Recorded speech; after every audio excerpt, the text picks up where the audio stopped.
জাতীয় সংসদের প্রথম অধিবেশনের দর্শক সারিতে সদ্য সাবেক অন্তর্বর্তী সরকারের প্রধান উপদেষ্টা অধ্যাপক ডক্টর মোহাম্মদ ইউনূস, সেনাপ্রধান ওয়াকারুজ্জামান, প্রধানমন্ত্রী তারেক রহমানের স্ত্রী জুবাইদা রহমান, কন্যা জাইমা রহমান সহ নৌবাহিনী ও বিমান বাহিনী প্রধানগণকে দেখা গেছে।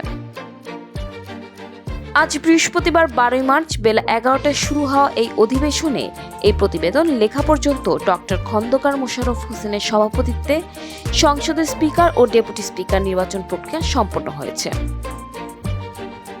অধিবেশনে সংসদ নেতা ও প্রধানমন্ত্রী তারেক রহমান বক্তব্য দিয়েছেন। এদের সরকার দলীয় ও বিরোধী দলীয় সংসদ সদস্যরা উপস্থিত রয়েছেন। সকাল থেকে সংসদ ভবনে ঢুকতে দেখা যায় তাদের। প্রথম অধিবেশনে রাষ্ট্রপতি, প্রধানমন্ত্রী, সংসদ সদস্য, বিদেশি কূটনীতিক এবং বিভিন্ন রাজনৈতিক দলের নেতা ও গণমান্য ব্যক্তিরাও উপস্থিত রয়েছেন।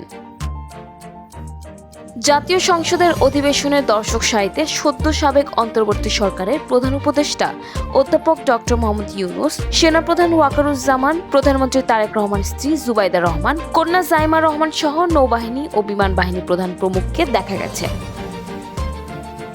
2024 সালের 5 আগস্ট গণ অভ্যুত্থানে পতন হয় আওয়ামী লীগ সরকারের। 8 আগস্ট অধ্যাপক মোহাম্মদ ইউনূসের নেতৃত্বে অন্তর্বর্তী সরকার শপথ নেয়। এর 1.5 বছর পর গত 12 ফেব্রুয়ারি অনুষ্ঠিত হয় ত্রয়োদশ জাতীয় সংসদ নির্বাচন। 13 ফেব্রুয়ারি রাতে নির্বাচনের ফলের গ্যাজেট প্রকাশ করে নির্বাচন কমিশন। 17 ফেব্রুয়ারি শপথ নেন নতুন সংসদ সদস্যরা।